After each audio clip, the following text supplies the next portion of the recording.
নমস্কাৰ।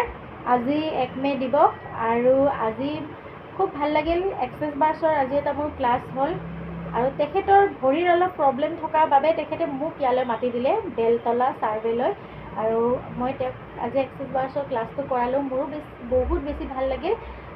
তেখেত বহুত পজিটিভ হয় আৰু তেখেতক ক্লাছটো কৰায়ো মই বহুত ভাল পালোঁ আৰু ময়ে নহয় অকলে, মোৰ লগত আহিছে নমিতা শইকীয়া।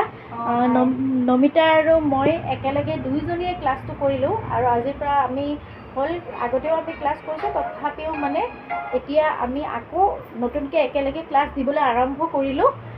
আপোনালোকক দেখুৱাই আছোঁ কোনগৰাকী বাইদেৱে মোৰ ওচৰত আজি এক্সেছ বাৰ্ছৰ ক্লাছ কৰিলে। নমস্কাৰ।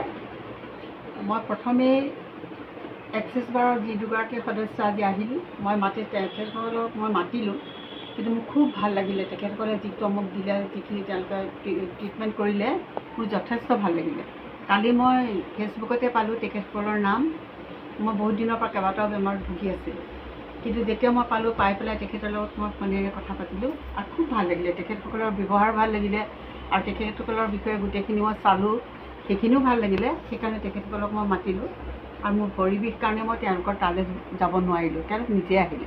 কিন্তু আজি ইমান ভাল লাগিলে তেখেতসকলৰ যিখিনি আমাক ট্ৰিটমেণ্ট কৰিলে আৰু যিখিনি পৰামৰ্শ দিলে, মই অতিশয় আনন্দিত হ'লোঁ। ধন্যবাদ দিছোঁ এতিয়া সকলোকে আৰু তেখেতসকলকো মই মোৰ পিনৰ পৰা আন্তৰিক অভিনন্দন আৰু ধন্যবাদ জ্ঞাপন কৰিছোঁ। থেংক ইউ ছ' মাছ আপোনালৈ। আপোনাৰ মনৰ আশা পূৰ্ণ হওক সেইটোৱে আশা কৰিলোঁ আৰু থেংক ইউ ইউনিভাৰ্ছক মই দিছোঁ যে আপোনাৰ নিচিনা এগৰাকী মানে বাইদেউ পালোঁ। ধন্যবাদ আপোনালৈ।